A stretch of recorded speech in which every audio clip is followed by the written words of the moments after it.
श्रापित सुअर की एक लंबी कहानी है। बहुत समय पहले सुरम्य पहाड़ियों और हरे भरे जंगलों के बीच बसे एक छोटे से गांव में माधव नाम का एक व्यक्ति रहता था।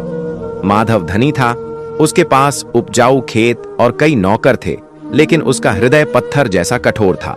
वह स्वभाव से क्रूर, स्वार्थी और लालची था। वह गरीबों और जरूरतमंदों का तिरस्कार करता था, हमेशा उनसे अनुचित लाभ उठाता था और अपनी संपत्ति का प्रदर्शन करके उन्हें नीचा दिखाता था। गांव के बाहरी इलाके में एक प्राचीन बरगद का पेड़ था, जिसके नीचे एक ज्ञानी और तपस्वी साधु गुरु ध्यानानंद ध्यान करते थे। गुरु ध्यानानंद ने अपनी इंद्रियों पर विजय प्राप्त कर ली थी और उनके पास दिव्य दृष्टि थी। उन्होंने माधव के काले कर्मों को देखा और उसके भविष्य के बारे में चिंतित हो गए। एक दिन गांव में भयंकर सूखा पड़ा। नदियां सूख गईं, कुएं खाली हो गए और खेत बंजर हो गए। माधव के भंडार अनाज से भरे थे, लेकिन उसने किसी भी जरूरतमंद को एक दाना भी नहीं दिया। गांव के लोग भूख से तड़प रहे थे, लेकिन माधव अपनी संपत्ति की रक्षा में लगा रहा। गुरु ध्यानानंद ने माधव को बुलाया और विनम्रता से कहा, हे माधव, यह धन क्षणभंगुर है। इसे दूसरों के साथ बांटो और पुण्य कमाओ। यह विपत्ति का समय है और हमें एक दूसरे की मदद करनी चाहिए। माधव ने साधु की बातों पर ध्यान नहीं दिया। उसने अहंकार से कहा, यह मेरी संपत्ति है और मैं इसके साथ जो चाहूं कर सकता हूं। ये गरीब और आलसी लोग अपने दुर्भाग्य के लिए स्वयं जिम्मेदार हैं। गुरु ध्यानानंद दुखी हुए, लेकिन उन्होंने अपना संयम नहीं खोया। उन्होंने माधव से कहा, तुम्हारे हृदय में करुणा नहीं है और तुम केवल अपनी संपत्ति से प्यार करते हो। याद रखना माधव, तुम्हारे कर्म तुम्हारा पीछा करेंगे। कुछ दिनों बाद गांव में एक रहस्यमयी बीमारी फैल गई। कई लोग बीमार पड़ने लगे और मरने लगे। माधव का परिवार भी इस बीमारी की चपेट में आ गया। उसके सारे नौकर भाग गए और उसकी अपार संपत्ति उसे इस संकट से नहीं बचा सकी। एक रात जब माधव अकेला और निराश था, गुरु ध्यानानंद उसके घर आए। उन्होंने माधव को शांत किया और कहा, यह तुम्हारे बुरे कर्मों का फल है माधव। तुमने दूसरों को दुख दिया है और अब तुम स्वयं दुख भोग रहे हो। पश्चाताप करो और अपने कर्मों के लिए प्रायश्चित करो। माधव को अपनी गलती का एहसास हुआ। उसने गुरु ध्यानानंद के चरणों में गिरकर क्षमा मांगी।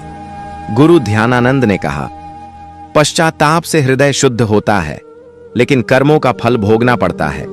तुम्हारे बुरे कर्मों के कारण तुम्हें अगले जन्म में एक नीच योनि में जन्म लेना होगा। माधव यह सुनकर डर गया।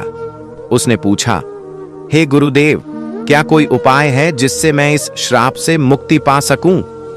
गुरु ध्यानानंद ने कहा, तुम्हारे कर्म बहुत बुरे हैं, इसलिए इस जन्म में तो कुछ नहीं हो सकता। लेकिन यदि तुम अगले जन्म में भी अच्छे कर्म करते हो और दूसरों की सेवा करते हो, तो शायद तुम्हें मुक्ति मिल जाए। समय बीत गया और माधव की मृत्यु हो गई। अपने बुरे कर्मों के कारण वह अगले जन्म में एक सुअर के रूप में पैदा हुआ। वह गांव के पास के जंगल में रहता था। सुअर होने के बावजूद उसे अपने पिछले जन्म की सारी बातें याद थीं। उसे याद था कि कैसे उसने दूसरों को सताया था और कैसे गुरु ध्यानानंद ने उसे श्राप दिया था। अपने पिछले जन्म की यादों के कारण वह सुअर बहुत दुखी रहता था। उसे अपनी नीच योनि पर शर्म आती थी और वह अपने बुरे कर्मों के लिए पश्चाताप करता रहता था। उसने जंगल के अन्य जानवरों को कभी परेशान नहीं किया और हमेशा शांति से रहता था। एक दिन उसी जंगल में गुरु ध्यानानंद फिर से आए। उन्होंने उस सुअर को देखा और अपनी दिव्य दृष्टि से उसके पिछले जन्म के बारे में जान गए। गुरु ध्यानानंद को उस सुअर पर दया आई। उन्होंने सुअर से कहा, हे प्राणी, मैं जानता हूं कि तुम कौन हो और तुमने पिछले जन्म में क्या किया था। तुम्हारे बुरे कर्मों के कारण तुम्हें यह योनि मिली है, लेकिन मैं देख रहा हूं कि तुम्हारे हृदय में पश्चाताप की अग्नि जल रही है। सुअर गुरु ध्यानानंद के चरणों में गिर पड़ा और आंसू बहाने लगा।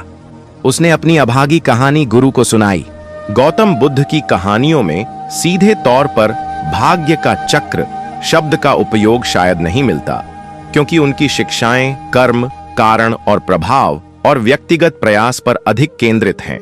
हालांकि उनकी कई कहानियां और शिक्षाएं जीवन की अनित्यता, परिवर्तनशीलता और कर्म के परिणामों के सिद्धांत को दर्शाती है, जो भाग्य के चक्र की अवधारणा से काफी मिलती जुलती है।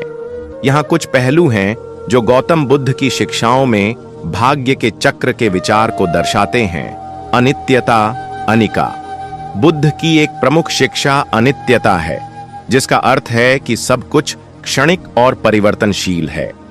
कोई भी चीज स्थायी नहीं है, न सुख, न दुख, न संपत्ति, न ही जीवन। यह अनित्यता का सिद्धांत भाग्य के चक्र के निरंतर घूमने वाले स्वभाव को दर्शाता है। परिस्थितियां बदलती रहती हैं और हमें इस परिवर्तन को स्वीकार करना सीखना चाहिए। दुख, दुखा। बुद्ध ने जीवन को दुखमय बताया, जिसका अर्थ है असंतोष, पीड़ा या दुख। यह दुख जीवन की अनिश्चितता और परिवर्तन से जुड़ा हुआ है।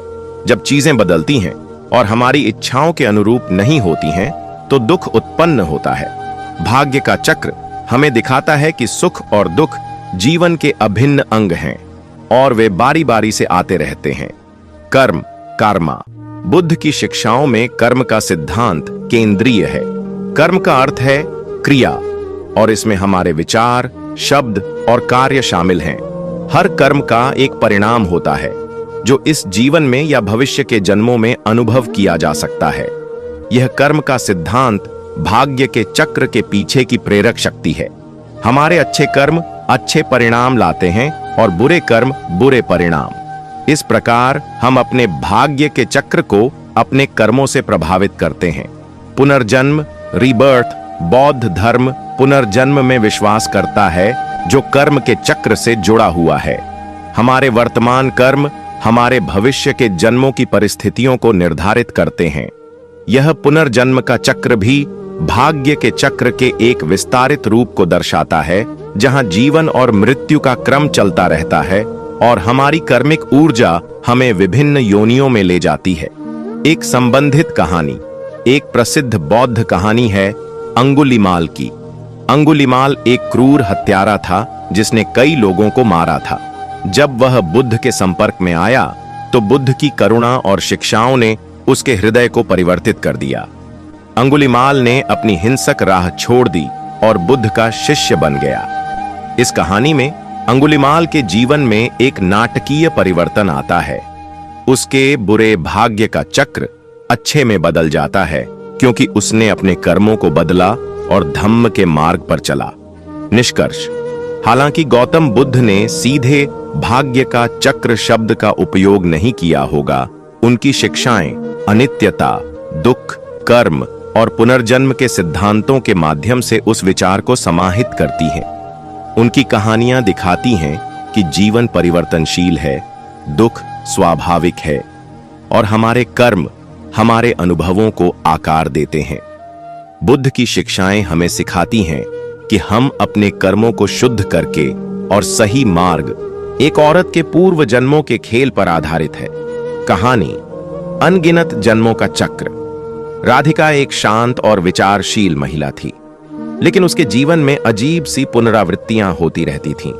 उसे बार बार एक ही तरह की चुनौतियां मिलती थीं, एक ही तरह के भावनात्मक दर्द से गुजरना पड़ता था।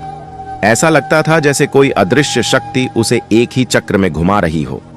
उदाहरण के लिए, राधिका हमेशा ऐसे रिश्तों में पड़ती थी जहां उसे धोखा मिलता था, चाहे वह प्रेम संबंध हो या दोस्ती।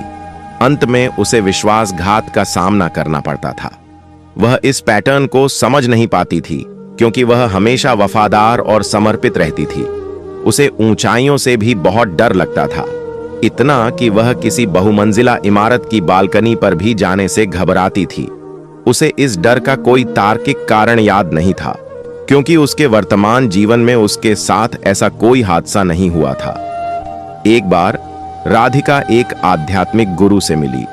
गुरु ने उसकी बातों को ध्यान से सुना और फिर कहा, तुम्हारे वर्तमान जीवन की ये कठिनाइयां तुम्हारे पूर्व जन्मों के कर्मों का खेल है। तुमने अतीत में कुछ ऐसे कर्म किए हैं जिनका फल तुम्हें इस जन्म में भुगतना पड़ रहा है।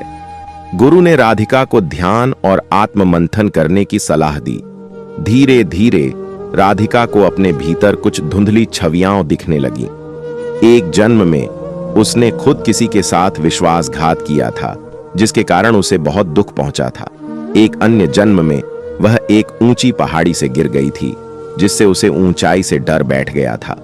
इन पूर्व जन्मों की स्मृतियों ने राधिका को अपने वर्तमान जीवन के पैटर्न को समझने में मदद की। उसे एहसास हुआ कि वह अनजाने में ही उन पुरानी गलतियों को दोहरा रही थी या उन पुराने कर्मों के फल को भोग रही थी। गुरु ने उसे बताया कि इन कर्मों के बंधन से मुक्त होने का एकमात्र तरीका है वर्तमान में सही कर्म करना, दूसरों के प्रति प्रेम और करुणा का भाव रखना और अपनी गलतियों से सीखना। राधिका ने गुरु की बातों का पालन किया।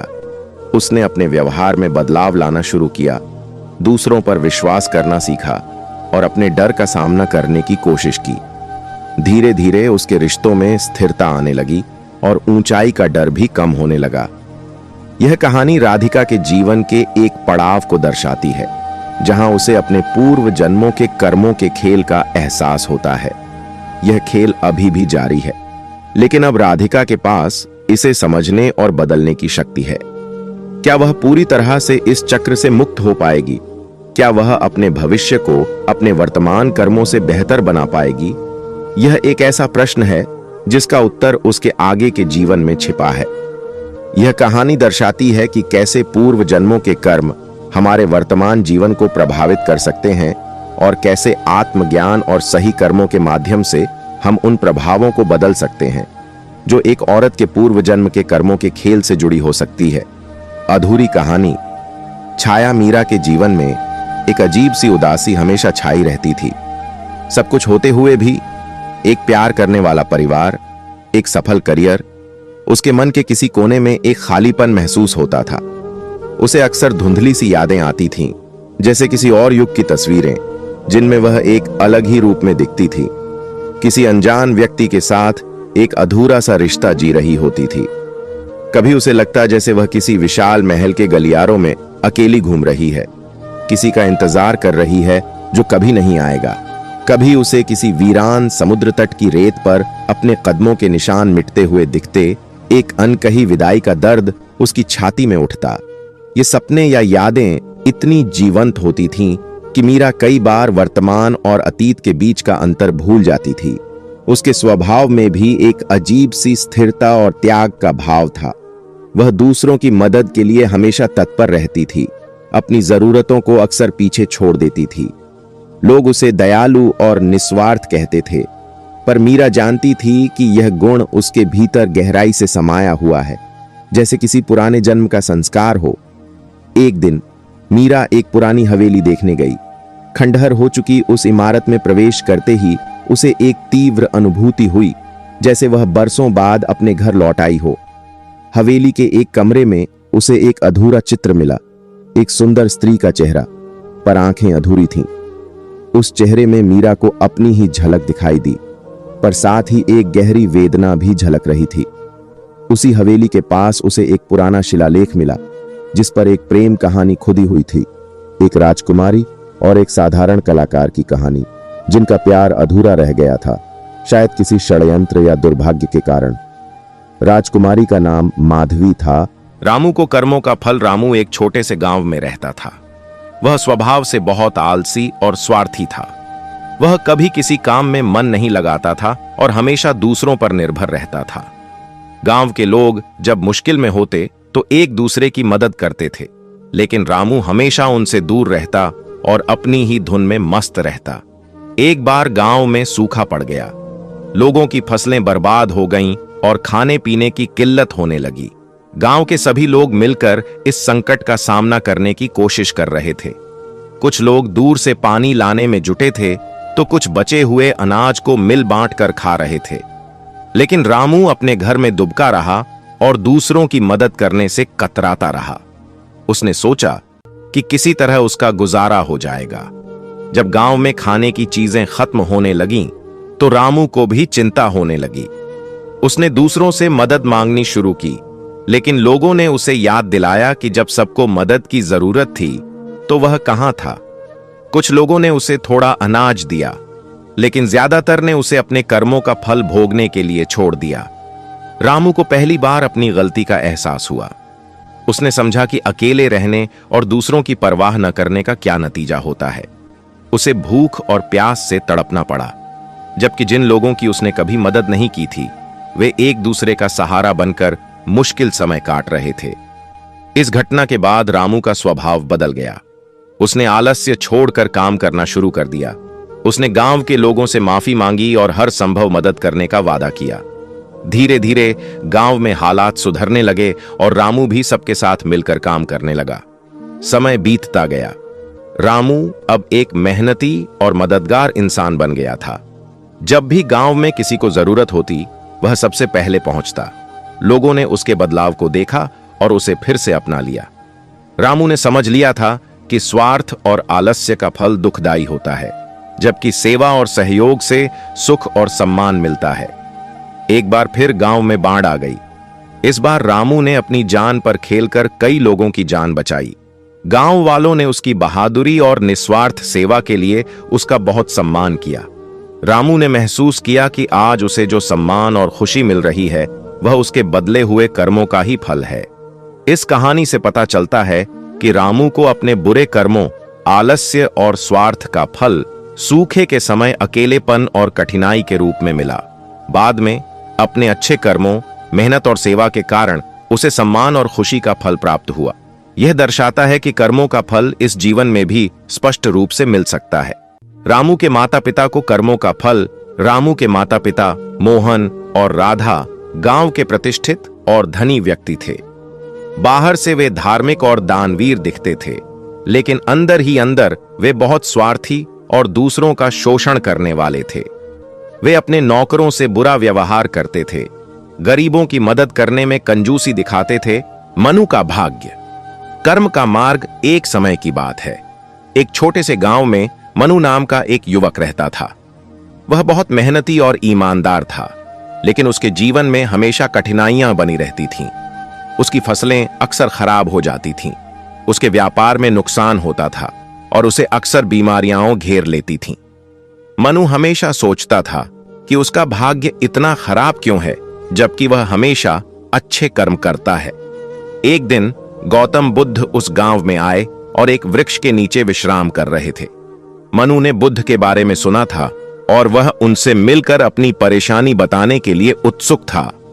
वह बुद्ध के पास गया और उन्हें प्रणाम करके बोला, भगवान, मैं हमेशा अच्छे कर्म करता हूं, किसी को दुख नहीं पहुंचाता, फिर भी मेरे जीवन में इतनी परेशानियां क्यों हैं?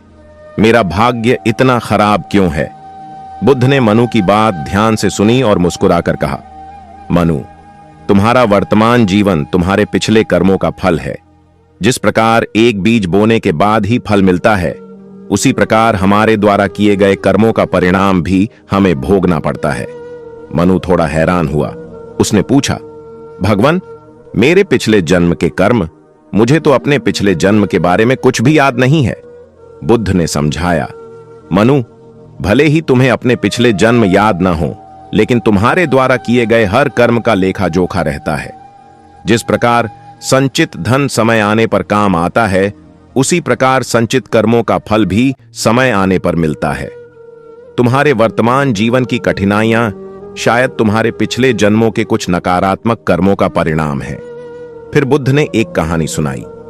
एक समय की बात है, एक गांव में दो व्यक्ति रहते थे। एक का नाम करुणा था और दूसरे का नाम क्रोध।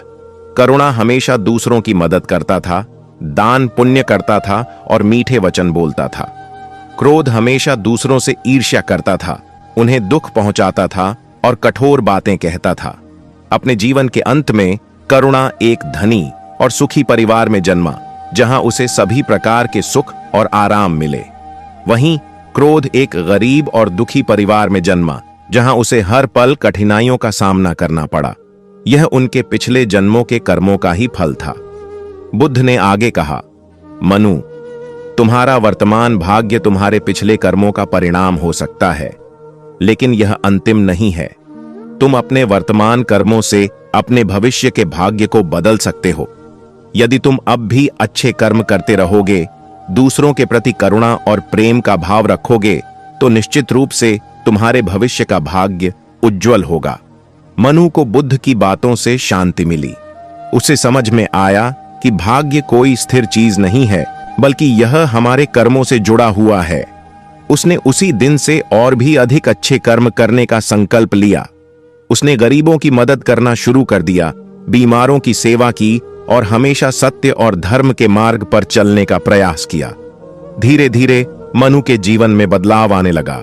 उसकी परेशानियां कम होने लगीं और उसे सुख शांति का अनुभव होने लगा। उसने जान लिया कि भले ही उसका पिछला भाग्य कुछ भी रहा हो, वह अपने वर्तमान कर्मों, रीता की कहानी। कर्मों का लेखा जोखा। रीता का जन्म एक साधारण परिवार में हुआ था। ज्योतिषियों ने उसकी जन्म कुंडली देखकर कहा था कि उसका भाग्य बहुत उज्जवल है, वह धनवान बनेगी, उसका विवाह एक अच्छे परिवार में होगा और वह जीवन में खूब सुख समृद्धि प्राप्त करेगी। रीता के माता पिता यह सुनकर बहुत खुश हुए और उन्होंने अपनी बेटी का पालन पोषण बड़े प्यार से किया। जैसे जैसे रीता बड़ी हुई, वह एक मेहनती और ईमानदार लड़की साबित हुई। उसने अपनी पढ़ाई में खूब मन लगाया और हमेशा दूसरों की मदद के लिए तैयार रहती थी। उसने कभी किसी का बुरा नहीं चाहा और हमेशा सच्चाई का साथ दिया। हालांकि